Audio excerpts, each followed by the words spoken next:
बिस्तर ठीक करते हुए रीना आवाज देती है, नव्या काव्या तुम दोनों आकर सो जाओ, बहुत रात हो गई है। लेकिन दोनों बहनें सोना ही नहीं चाहती है और कहती है कि मम्मी पहले हमें नानी माँ के साथ वीडियो कॉलिंग करनी है। रीना ने कहा, नहीं बेटा, नानी माँ की तबीयत ठीक नहीं रहती, वो दवाई खाकर सो गई होगी, कल सवेरे उठकर बात कर लेना। वो दोनों बहनें माँ की बातें सुनकर सोने चली जाती है। रीना के पति अनिल रांची में एक ऑफिस में क्लर्क की नौकरी करते हैं। नव्या और काव्या वहीं के एक स्कूल में पढ़ती है। उन दोनों बहनों में बहुत प्यार था। कल नव्या का जन्मदिन है और वो हर जन्मदिन पर नानी माँ से वीडियो कॉलिंग करती है। नानी माँ अपनी टूटी फूटी आवाज़ में तुम जियो हजारों साल, ये मेरी है आरजू, ये गाना सुनाती थी एवं उसके लिए कुछ न कुछ उपहार जरूर खरीदती थी। नानी नव्या को बहुत ही ज़्यादा प्यार करती थी। नानी का जब तक स्वास्थ्य ठीक था वो 1-2 महीने में आ जाया करती थी एवं बेटी और नातियों की पसंद की चीज़ें लाना भी नहीं भूलती थी। लेकिन इधर कुछ महीनों से उनकी तबीयत ठीक नहीं रहती थी, वो अक्सर बीमार रहती थी। इस कारण से वो आ भी नहीं पा रही थी, इसलिए फ़ोन ही एकमात्र सहारा था जिसके जरिए वो लोग प्रतिदिन आपस में बात कर लिया करते थे। कभी कभी वीडियो कॉलिंग के जरिए देख भी लिया करती थी। आज नव्या और काव्या सुबह ही उठ जाती है और वो दोनों मम्मी के कमरे की तरफ बढ़ती है ताकि मम्मी पापा को प्रणाम कर सके और नानी माँ को फ़ोन करके प्रणाम कर सके। लेकिन उस कमरे का नज़ारा ही कुछ और था।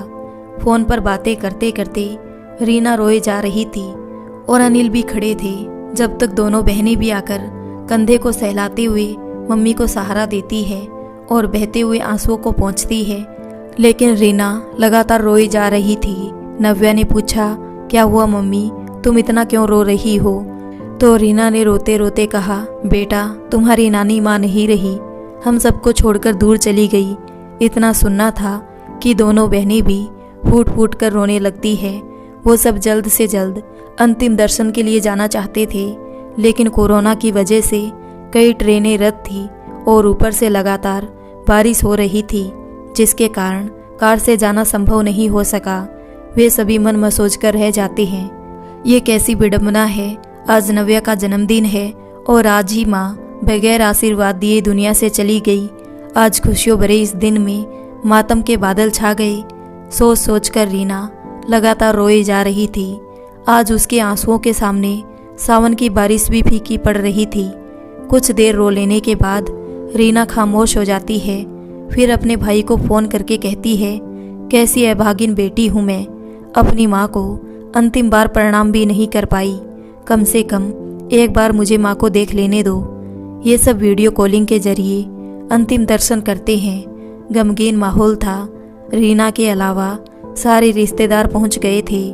रीना माँ को देखते हुए कहती है, माँ तुम मुझे अनाथ करके चली गई, अब मुझे कौन रीना रीना कह के बुलाएगा, कौन मुझे फ़ोन करेगा, कौन मेरा हालचाल पूछेगा। अब मैं अपनी सारी बातें किससे बताऊंगी। माँ एक बार उठो, आईने में उठकर अपनी सूरत निहार लो। कितने लोग मिलकर तुम्हें सजा रहे हैं, आज तुम्हारी सुंदरता निखर आई है। सच में आज रीना की माँ बहुत ही सुंदर लग रही थी। सिंदूर से मांग सजा हुआ था, माथे पर लाल बिंदी, हाथ में लहठी, पाँव में आलता, पीले रंग की साड़ी उन पर बहुत खिल रही थी। गले में रजनीगंधा का माला और पूरे शरीर को गेंदे के फूल से सजाया गया था एवं पूरे शरीर में इत्र बिखेर दिया गया। ऐसा लग रहा था कि कोई देवी आसमान से उतरकर धरती पर आ गई हो। आज उनकी सुंदरता में 4 चांद लग गई थी। माँ को देखकर रीना आंचल में मुंह छुपाकर फिर से रोने लगती है। नव्या भी अवाक होकर देख रही थी। फिर उसने कहा, नानी माँ तुमने ये क्या किया? आज तुमने ना तो हैप्पी बर्थडे कहा और ना ही गाना गाया और सिर्फ हमें रुला रही हो। बहुत ही अच्छा बर्थडे गिफ्ट दिया आपने। काव्या कहती है, नानी माँ उठ जाओ ना, हम आपसे कुछ नहीं मांगेंगे, आकर हमें गले तो लगा लो। ये कहकर सभी रोने लगते हैं। आज उन सभी के साथ घर की दीवारें, छत और घर का एक एक कोना रो रहा है। अब वे लोग 2-4 दिन बाद जाने की सोचते हैं, लेकिन अगले ही दिन पिता अचानक गंभीर रूप से बीमार पड़ गए और उन्हें एक निजी क्लिनिक में भर्ती करवाया गया है। ये सुनकर रीना अपने आप को रोक नहीं पाई और रोते रोते कहने लगी, माँ को खो ही दिया है, कहीं पिता को भी ना खो दूँ। उसके बाद एक भी पल विलम्ब ना करते हुए वो अपने पति के साथ मायके चली जाती है। 2-3 दिनों में रीना के पिता नरेश जी घर चले आते हैं, लेकिन कमजोरी ने उनके शरीर को तोड़ दिया। वे न तो उठ पाते थे और ना ही कुछ खा पी सकते थे। पहले से ही मानसिक रूप से बीमार थे। एक तो पत्नी से बिछड़ने का गम, दूसरा बीमार होने की वजह से पूरे टूट गए थे। मानो वे पत्नी के बिछड़ने को बर्दाश्त नहीं कर पा रहे थे। अपनी व्यथा वे बता नहीं पा रहे थे। सिर्फ जुबान हिलाकर कुछ कहना चाहते, पर किसी को कुछ समझ में नहीं आ रहा था। रीना से अपने पिता की हालत देखी नहीं जा रही थी। वो पिता को समय पर दवाई पिलाती। नरेश जी बिल्कुल दूध मुहे बच्चे की तरह हो गए थे। वे खाने को चबाकर नहीं खा पाते थे। पूरा समय रीना पिता के पास बैठी रहती, अपने आंसू छुपाकर अपने पिता की हर संभव से स्वस्थ करने की कोशिश करती है। एक दिन रीना की छोटी भाभी नरेश जी को खाना खिला रही थी। शायद उनका खाना खाने का मन नहीं था और वे चबा भी नहीं पाते थे, इसलिए उन्होंने मुंह का निवाला बहू के कपड़ों पर गिरा दिया। इस पर बहू आग बबूला हो जाती है और सारा खाना उनके सिर पर उछाल देती है और कहती है, ये भी मर जाते तो अच्छा रहता, इनका भी श्राद्ध कर्म करके हम छुट्टी पा लेते। रीना बेचारी अवाक नजरों से ये क्या देखती है और खून के घूंट पीकर रह जाती है। पिता के कपड़े बदलते हुए रीना मन ही मन सोचती है कि माँ इन्हें अकेला छोड़कर क्यों चली गई, इन्हें भी अपने साथ लेकर चली जाती। अब इनका यहाँ क्या काम है। ये सारी चीजें भाई के सामने होती है। वो सिर्फ अपनी पत्नी को कहता है कि मेरे बाबूजी के बारे में ऐसा मत बोलो, आपस में लड़ाई ना हो जाए। इसी वजह से रीना भी चुप हो जाती है और उसका भाई भी इस कारण ज्यादा नहीं बोलता है। रोज दिन खाने को लेकर झंझट एवं पिता के लगातार गिरते स्वास्थ्य को लेकर वो चिंतित रहने लगी। तब रीना ने एक तरीका निकाला। वो अपने पिता को बच्चों वाला डब्बा बंद संतुलित आहार दूध में मिलाकर खिलाने लगी। अब रीना एक बेटी की तरह नहीं बल्कि एक माँ की तरह अपने पिताजी का ध्यान रखने लगती है। पेट भरा रहने से नरेश जी की नींद पूरी हो जाती और उनकी सेहत में सुधार आने लगा। रीना की मेहनत रंग लाई। अब उसके पिताजी 2-4 दिनों में बैठने लगे। आज उन्हें शायद अपनी पत्नी की याद आई। वे अपनी सूनी आंखों से इधर उधर उन्हें ढूंढने लगते हैं। अब रीना उन्हें मोबाइल में माँ की तस्वीर दिखाकर उन्हें शांत करती है और कहती है, माँ अस्पताल गई है, शाम तक आ जाएगी। यह सुनकर नरेश जी ने राहत की सांस ली। रीना अपने पिताजी को खुश रखने के लिए टीवी पर पुराने फिल्मी गाने सुनाती और अपने दुख को छुपाकर झूठ मूठ की हंसती और अपने पिता को हंसाती। अपने पिता को थोड़ा स्वस्थ देखकर रीना खुश होती है। आज रीना की माँ को गुजरे 8 दिन हो गए। बीमार पिता की देखभाल करते करते ये दिन कैसे गुजर गए उसे पता भी नहीं चला। जिस दिन से वो यहाँ आई थी अपने पिता के कमरे से बाहर नहीं निकली थी। आज वो अपने घर के चारों ओर घूमने निकली। कितना बदला बदला सा ये घर लग रहा है। रीना ने कहा, घर 2 भागों में बंट गया था। दोनों घरों में अलग अलग चूल्हे चौके हैं। न घर अपना लग रहा था और न ये लोग अपने लग रहे हैं। रीना 2 भाइयों में इकलौती बहन थी। वो बचपन से ही थोड़ी शांत स्वभाव की थी। किसी भी बात पर घर में अशांति हो जाए उसे ये सब अच्छा नहीं लगता था, इसलिए शायद वो थोड़ा कम बोलती थी। इस घर में रीना की माँ के जाने का किसी को दुख ना था। सिर्फ दुनिया को दिखाने के लिए बड़े बेटे बहू श्राद्ध कर्म कार्यों में थोड़ी बहुत मदद कर रहे थे। नरेश बाबू एक रेलवे कर्मचारी थे। सारी चीज़ों का हिसाब छोटा बेटा रखता था, इसलिए माता पिता की जिम्मेदारी उसी ने ले रखी थी। घर वालों को देखकर ऐसा नहीं लग रहा था कि कुछ दिनों पहले इसी घर से जनाजा निकला था। कोई टीवी देख रहा है तो कोई मोबाइल पर लगा हुआ है और रिश्तेदारों को ऐसे आमंत्रित किया जा रहा था मानो घर में कोई जश्न हो। 13वीं का दिन नज़दीक आ रहा था। घर की साफ सफाई हो रही थी। कितने अरमानों के साथ नरेश बाबू ने घर के फर्नीचर बनवाए थे। सारे फर्नीचर दोनों भाइयों ने आपस में बांट लिए थे। कुछ फर्नीचर पानी में पड़े पड़े सड़ गए थे, उन्हें बाहर फेंकवाया जा रहा था। रीना की माँ के कमरे में एक ड्रेसिंग टेबल, पलंग और एक अलमारी रखा हुआ था जिसे लॉक करके रखा गया था। शादी से पहले इस अलमारी की चाबी रीना टेबल के दराज में रखती थी। जब कोई त्योहार आता, रीना अपनी माँ के कपड़े गहने अलमारी से निकालकर पहनने के लिए देती थी, फिर वापस गहनों को साफ करके संभाल कर रख देती थी। बैंक के खाते हो या जमीन के कागजात, सभी चीजें रीना ही संभाल कर अलमारी में रखती थी। भाई के स्कूल के कपड़े हो या पिता की वर्दी, सभी कपड़ों की इस्त्री भी करती थी। रीना के बगैर मानो इस घर का काम संभव ही नहीं था। आज वही अलमारी उसके सामने अजनबी की तरह खड़ी थी और अपने दुखों को अंदर समेटे हुए थी। माँ के बगैर आज रीना को लग रहा था कि वो अजनबियों के बीच घिरी हुई है। एक पिता में ही रीना को अपनापन नजर आ रहा था। बोल पाने में असमर्थ पिता की आंखों में अपने लिए स्नेह देखकर ही वो थोड़ा सहज महसूस कर रही थी, नहीं तो माँ के बगैर मायका शमशान की भांति लग रहा था। आज से घर में 13वीं की तैयारी होने लगी, लेकिन रीना से कोई राय मशविरा नहीं लिया जाता है। रीना से उसकी भाभियां कटी कटी रहती है, वे सीधे मुंह बात तक नहीं करती। रीना अगर किसी चीज़ में रोक टोक करती तो उन्हें रीना की दखल अंदाजी पसंद नहीं आती। किसी तरह शांतिपूर्वक श्राद्ध कर्म पूरा हो गया। कुछ पैसे ज़्यादा ही खर्च हो गए, ये जानकर छोटी बहू बहुत गुस्सा हो जाती है और गुस्से में आकर अपने पति को बोलती है कि इस बार भोज भंडारे में जितना पैसा खर्च करना था आपने कर दिया। बाबूजी के मरने के बाद किसी रिश्तेदार को नहीं बुलाना होगा। अपने पति और रीना की तरफ इशारा करते हुए कहती है, आप लोगों को अच्छा लगे और ना लगे, मुझे उसकी कोई परवाह नहीं।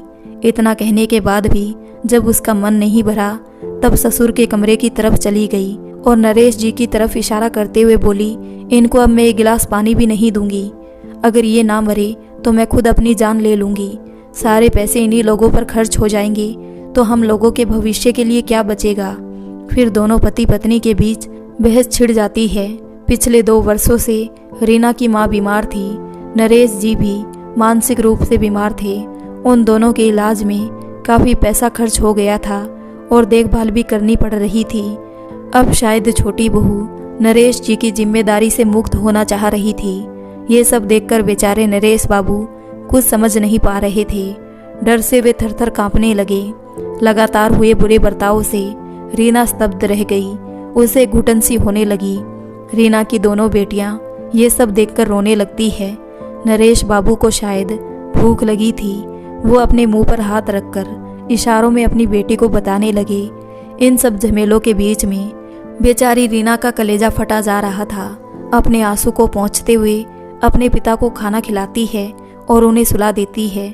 उसके बाद वो अपनी बेटियों को भी संभालती है। अगली सुबह रीना बरामदे में अकेले चुपचाप बैठी रहती है। वो ऐसे ही बैठे बैठे सोच रही थी। उसका मन अब यहाँ नहीं लग रहा था। अब उसे यहाँ रहने में भी अच्छा नहीं लग रहा था। उसे ऐसे लग रहा था जैसे कि वो कोई अनावश्यक वस्तु हो। उसी वक्त एक डाकिया आया और रीना के हाथ में एक लिफाफा देकर चला गया। रीना ने पलटकर देखा तो उस पर उसके पिता का नाम लिखा हुआ था। रीना ने जाकर वो लिफाफा अपने छोटे भाई को दे दिया और अपने कमरे की ओर चली आई। बगल का कमरा छोटे भाई का होने के कारण वहाँ की सारी बातें साफ सुनाई पड़ रही थी। वो देखती है कि बड़ा भाई और बड़ी भाभी छोटे भाई के कमरे की ओर जाते हैं। बड़ा भाई छोटे भाई से पूछता है, क्या है इस लिफाफे में। छोटा भाई बड़े भाई से कहता है, पिछले 5 वर्षों से रुका हुआ बाबूजी के पेंशन का चेक आया है। बड़े भाई ने पूछा, कितना आया है। छोटे भाई ने कहा, 12 लाख रुपए। अब अगले महीने से पेंशन के रुपए सुचारू रूप से मिलेंगे। बड़ा भाई छोटे भाई से कहता है, बाबूजी के रुपयों के 3 हिस्से करेंगे। दोनों भाई 2 हिस्से लेंगे और 1 हिस्से से बाबूजी का इलाज करवाएंगे। वे जीवित रहेंगे तो हमें बैठे बैठे ऐसे ही पैसे मिलते रहेंगे। अगर बाबूजी की मृत्यु हो जाती है तो उनके हिस्से के बचे रुपयों से उनकी बड़ी धूमधाम से क्रियाक्रम करेंगे और उनकी अस्थियों को हरिद्वार में जाकर विसर्जित करेंगे। आखिर हम उनके बेटे हैं, पिता के प्रति हमारा भी कुछ फर्ज बनता है और प्रत्येक महीने पेंशन के जो पैसे मिलेंगे उसमें से थोड़े बहुत मुझे भी दे दिया करना, क्योंकि मेरी भी दुकान कुछ ठीक नहीं चल रही है। आखिरकार हम दोनों को लड़ने से क्या फ़ायदा। अब हम दोनों भाई मिलजुल कर रहेंगे। खून का रिश्ता जो है हमारा हम सब मिलकर बाबूजी की देखभाल करेंगे। इस बात पर दोनों बहुओं ने हामी भर दी और छोटे भाई ने भी सिर हिलाकर हाँ में जवाब दिया। बड़े भाई ने कहा, लेकिन इस बात की भनक रीना को नहीं पड़नी चाहिए, नहीं तो वो भी इसमें से हिस्सा मांगेगी। ये सारी बातें सुनकर रीना दंग रह गई। वो सोचने लगी, कैसे हैं ये लोग। दोनों भाइयों में कभी बनती नहीं थी और आज दोनों एक दूसरे के सुर में सुर मिला रहे हैं। क्या ये वही दोनों भाई है? जब दोनों बीमार पड़ते थे, मैं ही रात भर जागकर बुखार देखती और पानी की पट्टियां बदलती रहती और समय पर दवाई पिलाती। दोनों भाभियां तो पराई थी, मगर दोनों भाई तो अपने हैं। मुझसे भी तो उनका खून का रिश्ता है, लेकिन पैसों की खातिर एक पल में मुझे पराया कर दिया। अब शायद रिश्ते बदल गए और रिश्तों के मायने भी बदल गए। इन सब बातों को सोच सोच कर रीना को रिश्तों से घृणा होने लगी। सारे रिश्ते तार तार हो गए। वो एक घायल पंछी की तरह तड़फने लगी। अगले दिन सुबह उठकर बाबूजी के कमरे की तरफ जाती है और देखती है कि दोनों बहुएं अपने ससुर की सेवा में लगी है। समय पर अपने ससुर को खाना खिला रही है। दोनों बेटों ने फल और दवाई लाकर दिया। पत्नी के गुजर जाने के बाद से किसी ने भी नरेश बाबू की सुध नहीं ली। वे मरे या बचे, किसी को कोई फिक्र नहीं थी। आज पैसे के आ जाने पर सबकी नीयत बदल गई। रीना सोचती है कि जब बाबूजी की सारी जमा पूंजी माँ के इलाज में ख़त्म हो गई, तब ये एक बोझ बन गए थे। बेवजह इन्हें प्रताड़ित किया जाता, हर वक्त इनकी मौत मांगी जा रही थी। आज पैसे आ जाने पर ये लोग बाबूजी के फिक्रमंद हो गए। आज उनकी पूरी आवभगत की जा रही है। जब तक बाबूजी जीवित रहेंगे, इन्हें पैसे मिलते रहेंगे। चलो पैसों की खातिर ही सही, अब ये लालची लोग बाबूजी की अच्छे तरीके से देखभाल करेंगे।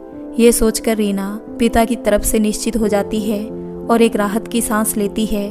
रीना मन ही मन अपनी माँ का आभार व्यक्त करती है और कहती है, मुझे पूरा विश्वास है कि ये चमत्कार तुमने ही किया है। रीना अपने कमरे में कपड़े समेट रही है। आज वो अपने मायके से चली जाएगी। अचानक उसे कुछ याद आता है और वह अपने पिता के कमरे में चली जाती है। वहाँ उसकी माँ के पलंग के नीचे एक सूटकेस रखा रहता है। रीना उसे खोलकर देखती है, लेकिन उस सूटकेस में तो कुछ भी नहीं है। खाली सूटकेस देखकर रीना ने अपने दोनों भाइयों को बुलाया और कहा, ऐसा कैसे हो सकता है? माँ ने अभी कुछ दिनों पहले ही मेरे लिए 2 साड़ियाँ और दोनों नातियों के लिए कलाई घड़ी खरीद कर रखी थी। अभी ये सब चीज़ें कहाँ चली गई? दोनों भाइयों ने कुछ नहीं बोला, लेकिन आज रीना बर्दाश्त नहीं कर सकी और बोल उठी, क्या तुम लोगों की बचपन की आदत अभी भी नहीं गई? बचपन में जब माँ मेरे लिए खाना परोसती थी, तब तुम लोग मुझे चिढ़ाने के लिए मेरे हाथों से खाने की थाली छीन लिया करते थे। ठीक उसी तरह आज भी मुझसे पूछे बगैर मेरी माँ की अंतिम निशानी तुम लोगों ने ले लिया, और हो सकता है तुम लोगों ने अब तक मेरी चीज़ों को आपस में बांट लिया होगा। अब बताओ मैं किसके हिस्से में जाऊं? तुम लोगों ने रिश्तों को भी हिस्से में बांट लिया है। रीना की आवाज़ सुनकर बहुएं भी आ जाती है। रीना के भाइयों को शायद ही इन चीज़ों के बारे में कुछ पता नहीं था। उन्होंने अपनी पत्नियों की तरफ देखा तो पत्नियों ने आंखों से इशारा करके चुप रहने को कहा। इतना कहने के बाद रीना अपने कमरे में चली जाती है। अपने भाइयों के बारे में सोचती है कि कितना गिर गए हैं ये लोग। अब मेरी चीज़ें भी चुराने लगे और मैं चोरी का इल्ज़ाम भी नहीं लगा सकती, क्योंकि ये घर तो इनका है। जब माँ नहीं रही तो उनकी चीज़ों का क्या मोह। आज रीना को ऐसा लग रहा है मानो माँ के साथ साथ सारे रिश्तों ने दम तोड़ लिया है। जब कभी भी रीना दुखी होती, उसकी माँ उसे दुनिया में हम आए हैं तो जीना ही पड़ेगा, इस गाने की 2 पंक्तियां सुना देती थी तो रीना का दुख कुछ कम हो जाता था। रीना आज अपनी माँ की उसी जादुई आवाज़ को याद करते हुए कहती है, माँ आज ये गाना सुना देती और मैं तुम्हारे कंधे पर सिर रखकर रो लेती तो मेरा मन हल्का हो जाता। देखो माँ, आज कोई भी मेरे पास नहीं है। एक पिता भी है तो वो भी जिंदा लाश है। मैं अपना दुख किसे बताऊं? इतना कहकर वो रोने लगी। अपने आंसुओं से भीगे चेहरे को तकिए में छुपा लेती। कुछ देर वो ऐसे ही बिछावन पर पड़ी रहती है, फिर एकाएक उठती है और जाकर भाइयों को बोलती है, माँ को तो नहीं देख पाई, थोड़ी देर के लिए माँ की अलमारी खोल देना, उनके कपड़े ही देख लूँगी, क्योंकि आज मैं चली जाऊँगी। दोनों भाइयों ने कहा कि वो किसी काम से बाहर निकल रहे हैं। रीना को पूरा यकीन था कि उनके भाई उसे अलमारी खोलकर माँ के कपड़े दिखा देंगे, क्योंकि रीना ने तो कोई कीमती चीज़ नहीं मांगी थी। रीना पूरी उम्मीद के साथ भाइयों का इंतज़ार करने लगी। दोपहर हो गई लेकिन छोटा भाई नहीं आया। अपने समय से कुछ देर करके बड़ा भाई आया तो रीना ने सोचा कि शायद भाई खाना खाकर मुझे बुलाएगा। रीना थोड़ी देर और रुकती है, फिर वो भाई के कमरे की ओर जाती है और पूछती है, क्या कर रहे हो भाई? तो भाई ने कहा, मेरे सिर में दर्द है, मैं थोड़ी देर सोना चाहता हूँ। रीना समझ जाती है कि उसका भाई अलमारी खोलने के चलते बहाना बना रहा है। आज शाम की ट्रेन से रीना जाने वाली है। वो बहुत उदास है और दुखी मन से खिड़की के बाहर देखने लगी। तभी उसे अपनी माँ के लगाए हुए गुलाब के पौधे दिखाई दिए और वो अपने कमरे से निकलकर पौधों में पानी देने लगी। कुछ देर पौधों के पास बैठ गई, मानो वो अपना दुख पौधों को बता रही हो। उसके बाद वो अपने कमरे में चली आई। आज उसे अपनी माँ की बहुत याद आ रही है और वो अपनी माँ की यादों में खो गई। जब भी मायके से वो जाने लगती थी, 2 दिन पहले ही उसकी माँ अपनी बेटी, दामाद और नातियों की पसंद की चीज़ें जुटाने में लग जाती। अपने हाथों से तरह तरह के लड्डू, पकवान और नमकीन बनाकर डिब्बे में भरकर देती। रीना की पसंद की चॉकलेट देना तो उसकी माँ कभी नहीं भूलती थी। रीना बोलती, माँ क्या मैं बच्ची हूँ? इस पर माँ बोलती, तुम कितनी भी बड़ी क्यों ना हो जाओ, लेकिन मेरी नज़रों में तुम सदा बच्ची ही रहोगी। सामानों से 2-3 बैग भर जाते थे, लेकिन माँ का मन नहीं भरता था। रीना बोलती, माँ ये सारी चीज़ें वहाँ भी दुकानों में मिलती है, इन सब में इतने पैसे क्यों खर्च कर रही हो? इस पर रीना की माँ हंसकर बोलती, बेटियों को कुछ देने में कीमत नहीं देखी जाती और इन सब चीज़ों में मेरा प्यार छुपा है। अभी तू ये सब नहीं समझेगी, जब तेरी बेटी की शादी होगी तब मेरे प्यार का मतलब तुम समझोगी। फिर कुछ रुककर रीना की माँ आंखों में आंसू लिए बोलती, न जाने नव्या की शादी देख पाऊंगी कि नहीं। बड़ी मिन्नतों के बाद नव्या मेरे जीवन में आई है, न जाने ईश्वर ने मेरी किस्मत में ये सुख लिखा है कि नहीं। ये कहकर वो दुखी हो जाती थी। थोड़ी देर बाद वो कहती, मेरी नव्या की शादी किसी अच्छे घर में करना। उसके हाथ कितने कोमल है, वो घर के कामकाज नहीं कर पाएगी, लेकिन उसकी शादी देने की जल्दबाजी ना करना। नव्या पढ़ लिख कर अच्छी नौकरी करेगी तभी शादी देना। वो पढ़ने में बहुत होशियार है। मेरा क्या है, मैं आज हूँ कल नहीं हूँ, लेकिन उसके साथ मेरा आशीर्वाद हमेशा रहेगा। माँ को उदास होता देख रीना अपनी माँ से बोलती, ऐसा क्यों बोल रही हो माँ? तुम सारी चीज़ें देखोगी, अपनी नातियों की ब्याह की सारी जिम्मेदारी तो तुम्हें ही उठानी है, मैं कुछ नहीं करूँगी। ये कहकर रीना अपनी माँ को हंसा देती थी। अब रीना अपनी माँ की यादों से निकली और कहने लगी कि माँ, मैं तेरी कोई भी इच्छा पूरी नहीं कर पाई। अंत समय में तुम्हारे साथ 2-4 दिन भी ना गुजार पाई। मुझे लगता है मैं तुम्हारी सबसे बड़ी गुनहगार हूँ। अभी मैं सिर्फ पश्चाताप की अग्नि में जल रही हूँ। माँ की बातें सोचते सोचते रीना का सिर भारी हो गया और वो चाय पीने के लिए रसोई घर में गई। वहाँ दोनों बहुओं ने मिलकर चाय और रास्ते के लिए नाश्ता बनाकर रख दिया और बिना कुछ कहे वो दोनों चली गई। बड़ी बहू अपने कमरे में पंखे के नीचे बैठ गई और छोटी बहू घर के बाहर पेड़ के नीचे बने चबूतरे पर बैठकर पड़ोसन के साथ बतियाने लगी। उन लोगों के व्यवहार से रीना को बहुत दुख पहुंच रहा था। उसने दुखी मन से चाय की 2 घूंट को अपने गले से उतारा और अखबार लाकर नाश्ते को लपेटकर थैले में भरा। आज रीना की माँ होती तो नाश्ते को टिफ़िन में अच्छे तरीके से रख देती। वो एक पल के लिए भी अपनी बेटी को आंखों से ओझल नहीं होने देती। घर से निकलने के पहले तक बेटी, दामाद और नातियों के स्वागत में लगी रहती। ऑटो में चढ़ते वक्त भी रीना की माँ रीना से अगली बार आने का वादा लेकर ही बैठने देती थी। अभी यहाँ ये हालत है कि कोई पास खड़े रहने को तैयार नहीं है। 2 मीठे बोल क्या बोलेंगे? किसी ने भी रीना से इतना ना कहा, माँ नहीं है तो क्या हुआ, तुम हर त्योहार में आती रहना, तुम्हारा ही घर है, जब भी तुम्हारा मन करे तुम आ जाना। अब यहाँ हालात बदल गए। अब ये सब रीना के जाने का इंतज़ार कर रहे हैं। आज रीना ने इस घर में अपनी माँ की कमी को पल पल महसूस किया। घर वालों के बुरे रवैये से उसे याद आया जब वो पिछली बार आई थी उस समय उसकी माँ बीमार थी। वो अपनी छोटी बहू से बोली, इस बार मैं कुछ बनाकर नहीं दे सकती, इसलिए काजू और पिस्ता मंगवाकर रीना को दे दो। इतना सुनते ही छोटी बहू तुरंत बोली, ये सब बहुत महंगे होते हैं। इस पर माँ बोली, बेटी को देने से कभी किसी का कुछ नहीं घटता। लेकिन फिर भी बहू ने माँ की कही चीज़ें मंगवाकर नहीं दिया। उसके इस व्यवहार से माँ बहुत दुखी हो गई थी। तब रीना ने किसी तरह इस बात को संभाल लिया था। लेकिन आज रीना को लग रहा है इनके नीयत में पहले से ही खोट थी। आज माँ के न होने पर इनका मनोबल बढ़ गया और आज ये लोग रीना से हमेशा के लिए मुक्त होना चाह रहे हैं। रीना बहुत ही दुखी मन से तैयार होती है और अपने कमरे में यूं ही चुपचाप बैठी रहती है। वो बैठकर इंतज़ार करती है कि शायद लोक लाज के लिए ही सही दोनों भाई और दोनों भाभियाँ थोड़ी देर के लिए तो ज़रूर ही मिलने के लिए आएंगे। लेकिन उसके पास कोई नहीं आता। बड़ा भाई और बड़ी भाभी अपने कमरे में है और छोटी भाभी बाहर बैठी हुई है। छोटा भाई भी सुबह का गया अभी तक लौट कर नहीं आया। वो ज़रूर मुझसे नज़रें चुरा रहा है। बचपन से ही उसे कितना प्यार करती थी। मैं आँख मूंद कर उसकी हर बात पर भरोसा करती थी। क्या उसे भी मेरा दुख दिखाई नहीं दिया या मेरी पीड़ा समझ नहीं आई? हो सकता है एक पति और भाई का कर्तव्य निभाते निभाते उसके मन से मेरे लिए हर भावना मर गई हो। शायद उसने घर वालों का साथ देने के लिए चुप रहना ही उचित समझ लिया है। ये सब सोचकर वो हताश हो जाती है। वो अपने पिता के पास बैठ जाती है।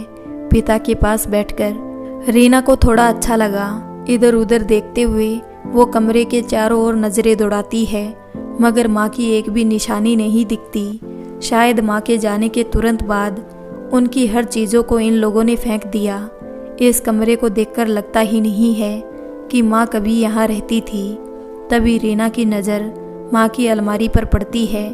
अब वो भली भांति समझ गई कि क्यों नहीं इसे खोला गया। शायद माँ के गहनों के कारण ये अलमारी नहीं खुली। उन्हें डर होगा कि कहीं मैं माँ के गहनों में से कुछ गहने ले ना लूँ। लगता है गहनों के कारण ही इन लोगों ने मुझे बताया तक नहीं कि माँ की हालत बहुत ज़्यादा खराब थी। हो सकता है इन लोगों के बदले व्यवहार से माँ भी दुखी रहती होगी और उन्हें बेटे बहुओं से मानसिक प्रताड़ना मिलती होगी, जिससे उनकी तबीयत ज़्यादा खराब हो गई और वो समय से पहले ही चली गई। एक तो माँ से बिछड़ने का गम और दूसरा घर वालों के रूखे व्यवहार से रीना एकदम टूट सी गई। आज उसे ऐसा लग रहा है कि वो इस घर की कुछ भी नहीं है। रीना सोचती है कि इस घर में मेरे बचपन से लेकर अभी तक की न जाने कितनी यादें जुड़ी है। कभी इस घर में मेरी आत्मा बसती थी और इस घर से एक पल के लिए भी दूर नहीं रह सकती थी। लेकिन कैसी विडंबना है, आज इस घर में एक पल भी गुजारना मुश्किल हो रहा है। अगर शरीर के किसी हिस्से में यदि कैंसर हो जाए तो उसे काटकर फेंक देना ही चाहिए। ठीक वैसी हालत मेरी हो गई है। इस घर के सारे लोग मुझसे छुटकारा पाना चाहते हैं। ये लोग क्यों नहीं समझते हैं कि मेरा जन्म भी इसी घर में हुआ था और इसी घर से मेरी पहचान है। क्या इसी दिन के लिए ईश्वर ने बेटियों को बनाया? जहाँ वे जन्म लेती है वहीं से उनका अस्तित्व मिट जाता है। रीना अपनी माँ को याद करते हुए कहती है, माँ नहीं है तो क्या हुआ, पूरे परिवार के साथ कुछ पल गुजारना चाहती थी और अपने दुखों को हल्का करना चाहती थी। अलमारी में पड़े कपड़ों को छूकर मैं अपनी माँ को महसूस करना चाहती थी। उनके कपड़ों को अपने कलेजे से लगाकर थोड़ी देर रो लेती। कुछ देर के लिए ही सही मुझे अपने माँ के आंचल का साया तो मिल जाता। क्या यही कसूर है मेरा? क्या माँ के न रहने पर मेरे लिए मायके का वजूद खत्म हो गया? अब मैं इस घर से और इन लोगों के जीवन से हमेशा के लिए चली जाऊंगी। रीना ने दीवार पर टंगी अपनी माँ की तस्वीर को उतारकर इस तरह सीने से लगा लिया मानो वो अपनी माँ के गले से लिपटी हुई है। कुछ देर बाद ऑटो की आवाज़ से उसका ध्यान टूटा और हड़बड़ाकर उठती है और अपने पिता को प्रणाम करती है और माँ की तस्वीर को प्रणाम करके वापस दीवार पर लगे खूंटे में टांग देती है। रीना डबडबाई आंखों से एक बार फिर कमरे के चारों तरफ देखती है। शायद माँ की कोई निशानी दिख जाए, लेकिन कहीं कुछ नहीं दिखा। वो आईने के सामने खड़ी होकर अपने आंसू को पोंछने लगी। वहाँ रीना को आईने के सामने अपनी माँ की सिंदूर की डिबिया दिख गई और उसके होठों पर थोड़ी मुस्कान आ गई। रीना अपनी बेटियों को सिंदूर की डिबिया देकर कहती है, बेटा इसे संभाल कर रख दो, यह अनमोल निशानी तुम्हारी नानी माँ ने मेरे लिए रखी है। रीना अपने बड़े भाई से भेंट करने के लिए उसके कमरे के सामने पहुंचती है, लेकिन उसे देखते ही भाई और भाभी अपना मुंह फेर लेते हैं, मानो अप्रत्यक्ष रूप से वो रीना को भविष्य में भी इस घर से आने से मना कर रहे हो। समय ने रीना के साथ कैसा खेल खेला। कभी रीना अपने माता पिता के आंखों का तारा थी, गलती से भी उन लोगों ने कभी रीना को आंखें भी ना दिखाई होगी। आज अपने ही घर में उसके साथ परायों की तरह सलूक किया जा रहा है, लेकिन आज के इस दुर्व्यवहार से रीना पूरी तरह से टूट गई और उसे ऐसे लगने लगा कि इस घर के दरवाजे उसके लिए हमेशा के लिए बंद हो गए।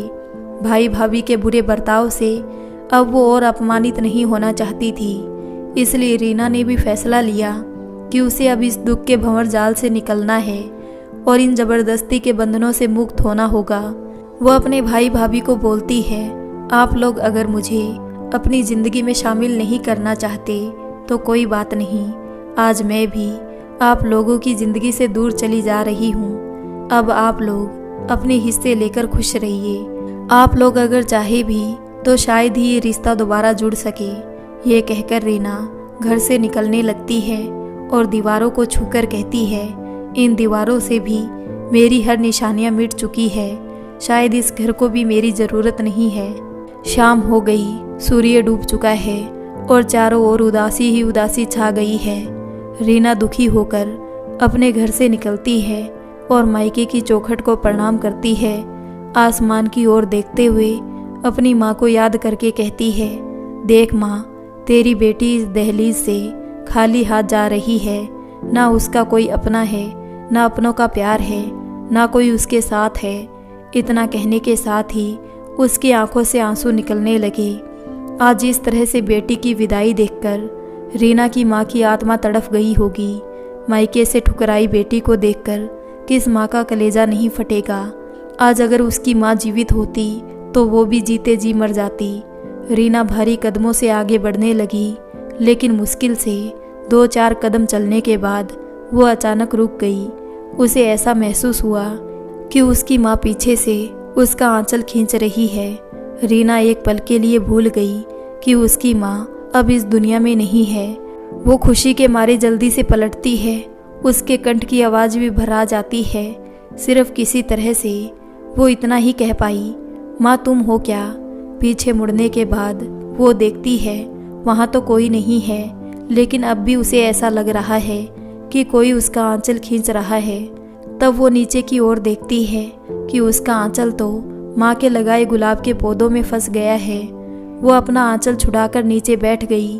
उसे ऐसा महसूस हुआ कि उस पौधे में उसकी माँ की आत्मा बसी है और वो रोते हुए रीना से पूछ रही है कि बेटा फिर कब आओगी। रीना अपनी आंखों से आंसू लिए हुए कहती है कि माँ अब मैं कहाँ आऊँ, यहाँ कौन है मेरा। ये कहकर वो फूट फूट कर रोने लगती है। कुछ देर रो लेने के बाद वो अपने आंसुओं को पोंछती है और फूलों पर पड़ी हुई पानी की बूंदें जो उसकी माँ के आंसू की तरह लग रहे थे उसे रीना अपने आंचल से पोंछने लगती है और कहती है, अब मैं तुझे और रोने नहीं दूंगी माँ। रीना को आज ऐसा लगा कि पौधे के रूप में उसे माँ मिल गई और वो अपनी माँ से कहने लगी, माँ मैं तुमसे दूर नहीं रह सकती, अब मैं तुम्हें हमेशा अपने साथ रखूंगी। अपने अंतिम समय के कुछ दिनों पहले तुमने मुझसे कहा था, रीना मैं यहाँ नहीं रहना चाहती, मुझे यहाँ से ले जाओ। मैं तुम्हारे साथ कुछ वक्त गुजारना चाहती हूँ, कम से कम अपनी आँख मूंदने से पहले मैं तुम्हें एक बार देखना चाहती हूँ। लेकिन मैं तुम्हारी इतनी सी ख्वाहिश भी पूरी नहीं कर पाई। परिस्थितिवश मैं तुम्हें अंतिम बार देख भी नहीं पाई।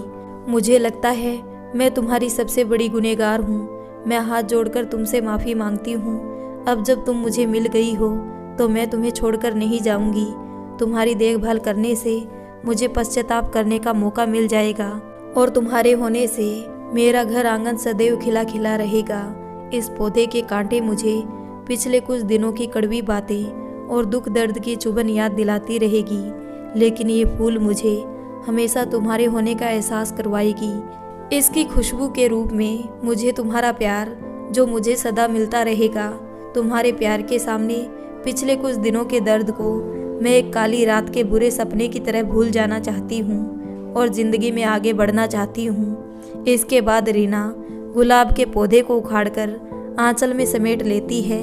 आंचल में मिट्टी सहित पौधे को समेटते देख नव्या और काव्या अपनी माँ से कहती है, मम्मी मिट्टी से तुम्हारे कपड़े गंदे हो जाएंगे। ये सुनकर रीना ने मुस्कुराते हुए कहा, ये मिट्टी नहीं, मेरी माँ के चरणों की धूल है जो आज आशीर्वाद के रूप में हमें मिला है। सच में रीना की माँ ने आज भी उसे मायके से खाली हाथ नहीं जाने दिया, क्योंकि गुलाब के पौधे के रूप में रीना को सबसे कीमती सौगात मिल गया। ऑटो में बैठते हुए रीना बहुत खुश है और फूलों को सहलाते हुए आज उसे ऐसा लग रहा है कि उसकी माँ भी उसके साथ है। अब वो अपनी माँ के साथ बिताए हुए मीठे पलों और सुनहरी यादों को दिल के पन्नों पर सहेज कर रखेगी। अपनी माँ के साथ गुजारे लम्हे ही यादगार के रूप में उसके लिए सबसे अनमोल है। एक दृढ़ संकल्प के साथ उसने प्रण लिया कि वो अपनी ज़िंदगी को नए सिरे से गढ़ेगी और अपनी माँ के सारे सपने पूरे करेगी। आज जब ज़िंदगी ने उसे मौका दिया है तो वो भी अपनी ज़िंदगी को मौका ज़रूर देगी। वो अपनी बेटियों को पढ़ा लिखा कर ज़रूर काबिल बनाएगी और अपनी माँ का नाम रोशन करेगी। दुख के सागर में गोते लगाते लगाते शायद आज रीना के सारे दुखों का अंत हो गया। आज रीना को बहुत दिनों बाद सुकून महसूस हो रहा है। आज उसे अपने माँ के प्यार की अनुभूति हो रही है। उसे ऐसा लग रहा है कि वो अपनी माँ की गोद में सोई हुई है और उसकी माँ उसके बालों को सहलाते हुए, तू जहाँ जहाँ रहेगा मेरा साया साथ होगा, ये गीत गुनगुना रही है। और रीना आँख मूंद कर अपनी माँ के प्यार और कोमल स्पर्श को महसूस कर रही है। आज उसके मन में जीवन को नए तरीके से जीने की नई तमन्ना जागृत हो गई है। इतने में ऑटो चलने लगती है और वो एक बार भी पीछे मुड़कर नहीं देखती। शायद विधाता ने बेटियों की किस्मत में यही लिखा है कि जिस मिट्टी की वे जड़ें होती है वहाँ वे फिर से जुड़ नहीं पाती। अपने लिए वे एक नया जहान बनाती है। दोस्तों, आपको ये कहानी कैसी लगी? अगर अच्छी लगी हो तो वीडियो को लाइक कर देना और हमारे चैनल को सब्सक्राइब कर लेना। मिलते हैं ऐसी ही एक और नई कहानी के साथ। तब तक के लिए राधे राधे। जय श्री कृष्णा।